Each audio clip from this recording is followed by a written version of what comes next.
출애굽기 4장 24절에서 마지막 31절까지 한 절씩 교독하실 때, 교우들께서 읽으실 때 제가 또 함께 읽겠습니다. 모세가 길을 가다가 숙소에 있을 때에 여호와께서 그를 만나사 그를 죽이려 하신지라. 시보라가 돌칼을 가져다가 그의 아들의 코피를 내어 그의 발에 갖다 대며 이르되 당신은 참으로 내게 피난편이로다 하니 여호와께서 그를 놓아주시니라. 그때 시보라가 피난편이라 함은 할례 때문이었더라. 여호와께서 아론에게 이르시되 광야에 가서 모세를 맞으라 하시매 그가 가서 하나님의 산에서 모세를 만나 그에게 입맞추니 모세가 여호와께서 자기에게 분부하여 보내신 모든 말씀과 여호와께서 자기에게 명령하신 모든 이적을 아론에게 알리니라. 모세와 아론이 가서 이스라엘 자손의 모든 장로를 모으고 아론이 여호와께서 모세에게 이르신 모든 말씀을 전하고 그 백성 앞에서 이적을 행하니 백성이 믿으며 여호와께서 이스라엘 자손을 찾으시고 그들의 고난을 살피셨다 함을 듣고 머리 숙여 경배하였더라. 아멘. 하나님의 말씀입니다. 오늘 출애굽기 묵상 5번째 시간입니다. 그동안 우리 지난 시간까지 살펴본 내용은 하나님께서 특별히 모세를 부르시는 이야기를 특별한 묵상을 본문을 통해서 하였습니다. 출애굽기 3장에서 하나님께서 불타는 가시떨기에서 모세를 만나주시고, 그리고 4장, 출애굽기 4장까지 무려 5번이나 기나긴 대화를 모세와 나누시는 장면을 함께 묵상하였습니다. 이 5번의 대화는 어떻게 보면 모세의 5개의 핑계로 요약이 되죠. 모세는 어떻게 해서든지 이스라엘을 출애굽시키라는 하나님의 소명을 피하려고 하고, 하나님은 이런 모세를 어떻게 해서든지 다듬어 가시고 끝까지 인내하시면서 하나님의 사람 모세 한 명이 세워지도록 애를 쓰십니다. 언제나 하나님께서 나 하나를 세우기 위해서, 이 본문이 꼭 우리들 같지요. 우리들 한 사람 한 사람을 세우기 위해서 인내하시고 애를 쓰시는 하나님의 모습을 묵상하게 됩니다. 그리고 마침내 모세가 하나님의 뜻을 받아들이기로 결심을 하고 이제 이스라엘을 출애굽하는 도구가 되기 위해서 애굽으로 내려갑니다. 그리고 오늘 본문 출애굽기 4장의 마지막 장면에 보면 아론과 함께 모세가 마침내 이스라엘 백성 앞에 서서 하나님의 구원 계획을 이야기하고 이스라엘은 예배하는 장면이 등장합니다. 여러분, 이제 모든 준비가 끝났습니다. 이제 다음 주 수요일부터는 애굽왕 바로 앞에서 내 백성을 보내라 외치는 모세의 선포를 듣게 될 것입니다. 그런데 여러분, 오늘 본문에 아주 특별한 사건이 등장하지요. 모세가 이렇게 이스라엘 백성 앞에 서기 전에 모든 준비가 끝났을 때 한 가지 이해하기 어려운 사건이 벌어집니다. 출애굽기 본문에서 가장 어려운 본문의 말씀이고 학자들은 성경에서 가장 어려운 본문 중에 하나로 오늘의 본문을 꼽습니다. 그 미스테리한 사건을 오늘 본문 24절은 이렇게 시작합니다. 한 목소리로 출애굽기 4장 24절을 함께 읽겠습니다. 모세가 길을 가다가 숙소에 있을 때에 여호와께서 그를 만나사 그를 죽이려 하시니라. 여러분, 도무지 이해할 수 없는 이야기가 펼쳐지지요. 하나님께서 모세와의 5번의 대화를 통해서 그를 변화시키려고 하고 하나님의 소명을 붙들도록 하기 위해서 그를 다듬어 가셨는데 이 모든 노력이 마치 무색한 듯이 하나님이 갑자기 나타나셔서 아무런 이유나 설명 없이 모세를 죽이고자 하십니다. 도대체 이해할 수 없는 하나님의 모습이 나타납니다. 하지만 여러분, 이 이해할 수 없는 하나님의 모습이 사실은 하나님의 모습이지요. 우리는 사실 거룩하신 하나님을 대면하거나 그 하나님을 완전하게 이해할 수 없는 존재들입니다.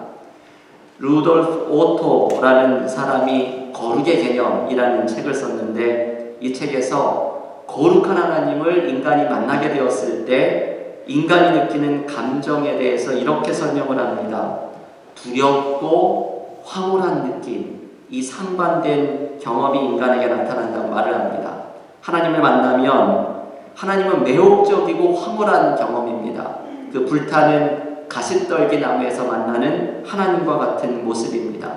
하지만 동시에 인간은 거룩 자체이신 하나님을 마주대하면 그것을 감당하지 못하는 두려움으로 납작 엎드리게 됩니다. 제가 아주 어릴 때 산에 갔던 경험 말씀드린 적이 있죠. 산에 올라갔을 때 그 동네 뒷산에 올라갔는데도 그 높은 산에 제가 두려워서 납작 엎드려서 한동안을 일어나지 못했습니다. 하나님을 만났을 때 인간의 경험이 이렇죠. 광대하신 하나님, 거룩하신 하나님을 만나면 인간은 두려움에 납작 엎드리게 됩니다. 지금 모세에게 나타나셔서 모세를 죽이려는 하나님은 인간이 통제할 수 없고 유한한 인간이 가늠할 수 없는 거룩하신 분입니다.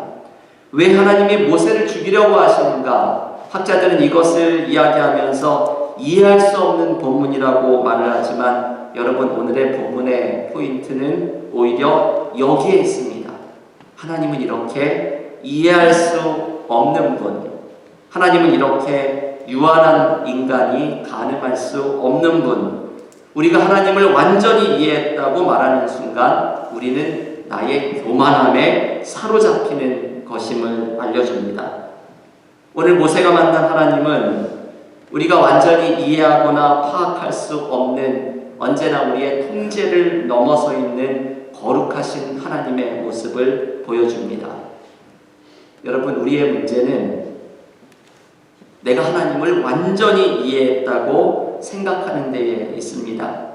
저는 가끔은 보수적인 신앙이라고 다 나쁜 것은 아니죠. 하지만 보수적이면서 경직된 신앙을 가진 분들을 만날 때 때로는 좀 두려운 마음이 들기도 합니다.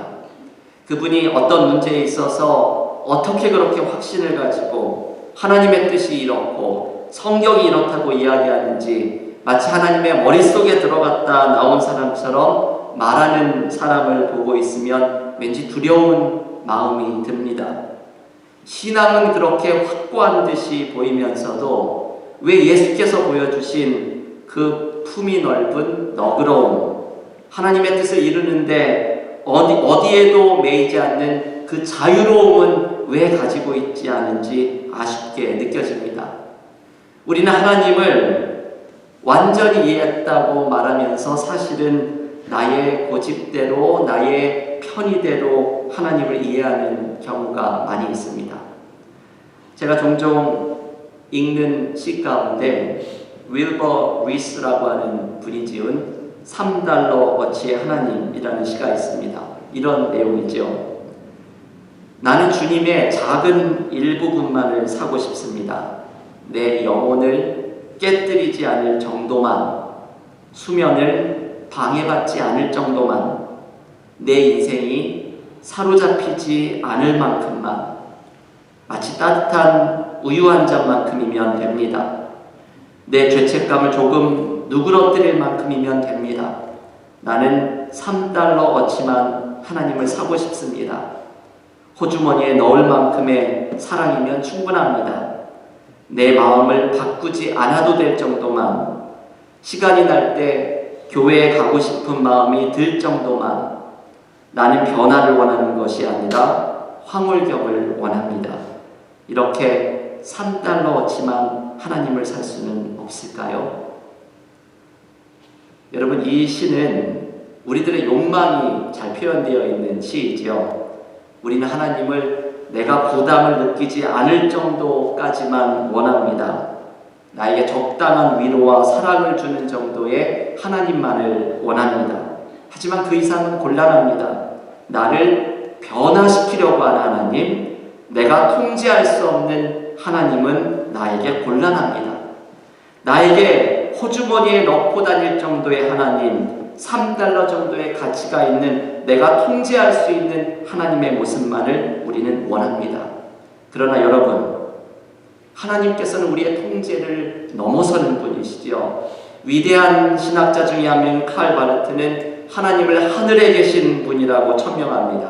이분은 19세기의 자유주의 신학자들이 하나님을 마치 인간의 논리로 제한하려고 할 때 이렇게 천명합니다. 자유주의 신학자들에게 너희는 알아라. 하나님은 하늘에 계시고 인간은 땅에 있다. 이 신학자의 이 말은 하나님은 인간의 통제와 이해에 가두어둘 수 없는 분임을 강조하는 것이죠. 하나님의 길은 우리의 길과 다르고 하나님의 생각은 우리의 생각보다 높은 분임을 강조하는 것입니다. 그래서 월터 브루그만이라는 구약성서학자는 길 건너편이라는 시에서 하나님의 모습을 이렇게 노래합니다. 제가 좋아하는 이 시를 종종 소개해드렸습니다. 한번 들어보십시오. 주님이 어떻게 하실지 우리가 알아냈다고 생각할 즈음에 주님은 길 건너편에서 나타나 우리를 놀라게 하십니다. 약속으로 혹은 위협으로, 뒤에서 혹은 앞에서 주님은 우리에게 나타나십니다. 주님과 교류려 할 때마다 주님은 우리를 이기십니다.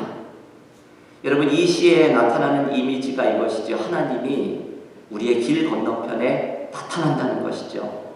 내가 주님에 대해서 다 안다고 생각한 순간, 주님이 내 길을 이렇게 인도하신다고 확신한 그 순간, 주님께서는 어느 순간 길 건너편에 나타나셔서 우리를 깜짝 놀라게 하십니다. 하나님은 이렇게 우리의 생각에 가두어지지 않는 분이고, 하나님은 이렇게 우리의 생각을 넘어서는 분임을 가르쳐 줍니다. 오늘 본문에서 길에서 나타나 모세를 죽이려는 이상한 하나님의 모습은 바로 우리와는 근본적으로 다른 하늘에 계신 하나님의 모습을 가르쳐주는 본문입니다. 한마디로 하나님의 새로움에 대해서 알려주는 말씀입니다. 그런데 여러분, 오늘 이 말씀 하나님의 새로움을 묵상하면서 우리는 두 가지의 중요한 메시지를 발견해야 합니다. 첫 번째는 우리의 생각과 기대를 넘어서는 하나님의 모습은 우리에게는 희망입니다. 새로운 가능성입니다. 길이 막혔다고 생각할 때 하나님은 길 건너편에서 나타나실 것이고, 사막에 이르렀다고 생각할 때에 하나님은 그 사막에 강을 내실 것입니다. 하나님은 애굽으로 가는 모세에게 이것을 가르쳐주고 싶으신 것이죠. 이제 모든 준비가 끝난 모세에게 이 하나님의 모습을 알려주기를 원하십니다. 낯선 하나님, 이해할 수 없는 하나님, 인간의 계획과 생각을 넘어서는 새로운 가능성을 펼쳐내는 하나님입니다. 앞으로 모세는 이스라엘 백성들을 애굽에서 출애굽해서 광야에서 생활하면서 모든 인간의 방법이 막히는 막다른 길들을 경험하게 될 것입니다. 애굽왕 바로 앞에 섰을 때, 우리가 다음 주부터 묵상을 할 것이죠. 애굽왕 앞에 섰을 때 9가지의 재앙이 통하지 않는 상황을 보게 될 것입니다. 애굽에서 나오자마자 시퍼런 홍해의 바다를 앞에 둔 사면 초가의 상황에서 두려움에 떠는 순간을 맞이하게 될 것입니다. 광야에서 먹을 것 하나 없고 마실 물 하나 없는 최악의 상황을 맞이하게 될 것입니다. 그때 모세가 기억해야 할 것은 바로 오늘 본문에서 경험한 하나님입니다. 인간의 이해와 사고를 넘어서는 하나님, 언제나 우리가 이해했다고 생각했을 때 길 건너편에서 나타나시는 하나님, 이 하나님의 새로움을 의지하고 신뢰할 때에만 모세는 자신의 사명을 감당할 수 있게 됩니다. 교우 여러분, 오늘 모세에게 나타난 인간의 기대와 생각을 넘어서는 낯선 하나님은 언제나 우리에게 희망을 줍니다. 지금 여러분께서 경험하고 있는 삶의 문제, 내가 바닥에 친 것 같은 절망의 문제 속에서 언제나 우리는 길 건너편에서 나타나시는 하나님의 새로움을 의지하고 신뢰하며 나아갈 때 하나님께서 펼쳐내시는 새로운 길을 걸어가는 축복을 누리게 될 것입니다. 이번 출애굽기의 묵상이 개인적으로 저에게는 길찾기라고 말씀을 드렸지요. 뭔가 길을 잃어버린 것 같은 우리의 삶 속에 어떻게 길을 찾아갈 수 있을 것인가? 출애굽기의 묵상은 길찾기를 찾아가는 길입니다. 우리의 길찾기 속에서 길을 잃어버린 것 같은 삶에서 우리가 붙잡아야 할 희망은 바로 하나님의 새로움입니다. 인간의 생각이 막힌 곳에 새로운 길을 내시는 하나님의 새로움이 우리의 인생의 길을 걸어가게 하는 희망이기 때문입니다. 우리가 끝났다고 생각할 때 하나님께서는 우리가 상상하지 못했던 새로운 길로 우리를 인도해 나가실 것입니다. 하나님의 새로움 속에서 삶의 희망을 발견하는 믿음의 교우들이 모두 되시기를 간절히 기원합니다. 두 번째, 오늘의 낯선 하나님의 모습이 가르쳐주는 메시지는 나의 자리가 어디인지를 늘 기억하라는 말씀입니다. 여러분, 나의 자리, 나의 위치, 하나님과의 관계 속에서 나의 위치를 발견하는 것은 참 중요하지요. 몇 해 전에 우리 교회에 오셔서 말씀을 전해주신 우리 PCUS의 같은 노회에 계신 손 디모데 목사님, 그분께서 위치의 신학이라는 말씀을 전해주고 가셨습니다. 그분의 영어 표현으로는 Theology of Positioning, 이 위치가 중요한 것을 논하는 신학이라는 것이죠. 어디에 놓여 있는가, 위치가 중요하다는 말씀입니다. 음식을 예로 들면 음식이 아름다운 그릇에 놓여 있으면 귀한 음식이 되지만 이 똑같은 음식이 땅바닥에, 흙바닥에 떨어져 있으면 쓰레기 취급밖에는 당하지를 않습니다. 또 다른 예는 나무에 박혀 있는 못을 생각할 수 있습니다. 못이 나무에 잘 박혀서 의자가 만들어져 있으면 이게 아주 좋은 못이지만 못이 자기 잘났다고 고개를 들면 그 의자에 누구도 앉지를 못합니다. 중요한 것은 자신이 어디에 있어야 하는지를 잘 아는 것이 중요하다는 것이죠. 여러분, 오늘의 본문도 바로 내 자리가 어디인지를 알려주는 말씀입니다. 인간의 생각과 계획을 넘어서는 거룩하신 하나님을 만난 모세는 앞으로 자신이 어디에 서야 할지를 발견합니다. 모세의 위치는 하나님을 앞서지 않는 것입니다. 모세는 언제나 하나님을 겸손히 따라가는 위치에 서야 하는 것입니다. 그것이 모세의 자리이지요. 여러분, 오늘 본문에서 이해하기 어려운 두 번째 본문은 모세의 아내 십보라가 보여주는 행동입니다.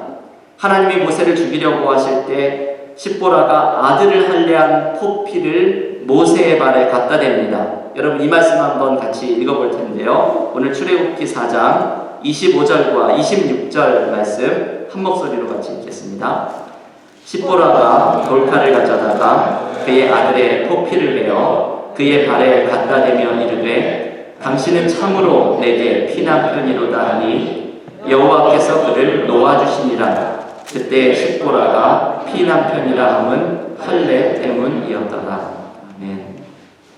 여러분, 모세가 하나님께서 죽이려고 할 때 생명을 구제할 수 있었던 것은 아내가 적극적인 이 행동을 하면서 아들의 그 포피를 베어서 모세의 발 아래 갖다 대면서 이것이 모세의 생명을 구했다고 이야기를 합니다. 참 이해하기가 어려운 본문의 말씀이죠. 학자들은 이 구절을 해석하기를 모세의 발을 모세의 주요 부위를 상징하는 간접적인 표현으로 해석을 하기도 합니다. 결국 모세의 할례를 상징적으로 표현하는 것이죠. 곧 모세나 아들이나 모두 할례를 받았다는 의미로 해석을 합니다. 여러분, 이 할례라는 것이 무엇입니까? 남자의 생식기에 포피를 베는 이 할례의 의미는 하나님의 백성이 된다는 증거입니다. 하나님의 백성이 된다는 것은 어떤 의미입니까? 오늘의 본문의 문맥 속에서는 하나님의 백성은 하나님을 신뢰하며 따라가는 사람들이 되는 것입니다.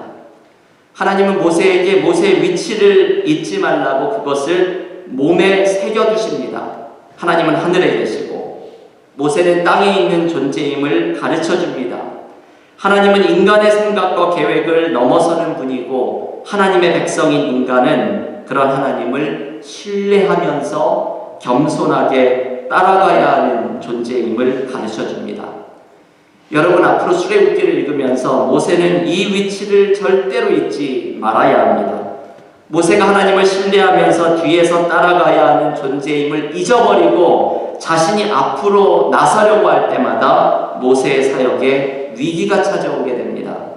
앞으로 우리가 묵상하게 되겠지만 그가 성급하게 광야의 바위를 내리치며 물을 내려고 할 때, 자신의 성질에 못 이겨 십계명의 돌판을 내던질 때 모세는 자신의 위치가 어디에 있는지를 잊어버리고 하나님 앞으로 앞서 나가려고 하는 모습을 보여줍니다. 그때마다 모세의 삶에 위기가 찾아오게 됩니다. 교회 여러분, 하나님을 앞서지 마십시오. 우리가 이런 경험 많이 하시죠? 저도 소위 머리가 좋다는 분, 능력이 많다는 분을 많이 만나고 왔습니다. 그런데 안타깝게도 자신의 머리로 앞서가는 분들은 간혹 자신의 꾀에 자기가 빠지는 경우를 종종 보게 됩니다. 우리의 위치가 어디인지를 분별하십시오. 앞서가시는 하나님을 겸손히 따라가는 것이 바로 우리의 자리입니다.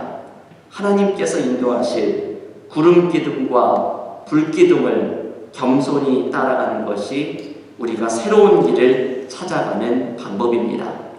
교회 여러분, 오늘 모세를 죽이려는 낯선 하나님의 모습에서 두 가지의 말씀을 묵상하였습니다. 우리의 생각과 계획을 넘어서서 언제나 길 건너편에서 나타나시는 하나님의 새로움을 신뢰하시기를 바랍니다.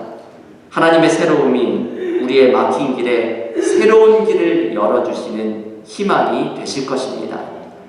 내가 하나님을 앞서지 말고 하나님을 겸손히 따라가는 믿음의 교우들이 되시기를 바랍니다.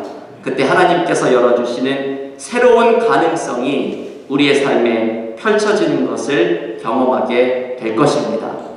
하나님과 늘 겸손히 동행하며 하나님의 새로움을, 아침마다 새로우신 하나님의 새로움을 경험하며 살아가는 믿음의 교우들이 모두 되시기를 간절히 축원합니다.